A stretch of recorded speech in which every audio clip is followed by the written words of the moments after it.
Good day everybody. Today I want to take you through the basic LINQ expression that you can write. This is where you start off with LINQ. So I created a console application here, and let's start off. So firstly what I'm going to do is I'm going to create a example function, and let's call it example 1. Okay, come on, I use refactor. I created example 1, and then I'm going to add a data source. Now the data source I'm going to keep it very simple initially. It's just going to be a array of integer data with the values from 1 to whatever, 1 to 10, 1 to. So it's just an array of data. That's my data source. And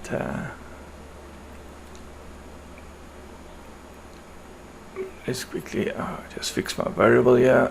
Just call it data. 1, 4, 5, 6. Make it 6, 7. 7 is enough to get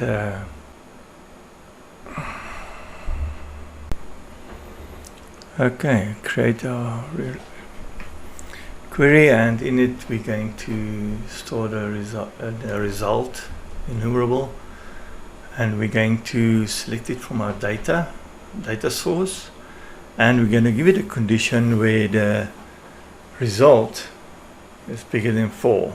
I got to put in my from clause, so I'll do it now.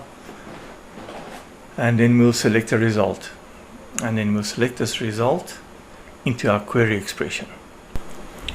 Okay, let's quickly import the LINQ namespace so that errors can start disappearing at the bottom. And I must still quickly put in the from clause for my query. So there's a complete query basically, where we select from our data source the result where the value is bigger than 4, and we put it into our query. Okay, we can quickly iterate through it. So for each item in our result, no, not my result, my query. Let's fix that quickly. Each item in my query,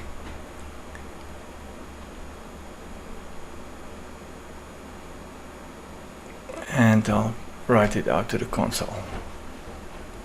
So this is the most simplest LINQ query that you can write. This is where it starts the expressions. Let's just run it and see our result, and there we've got it. Okay, so this is the most basic LINQ query that you can write, and I'll add more examples as I carry on with all the various LINQ queries. Thank you guys for watching, and I hope you'll subscribe to watch the rest. Thank you. Bye bye.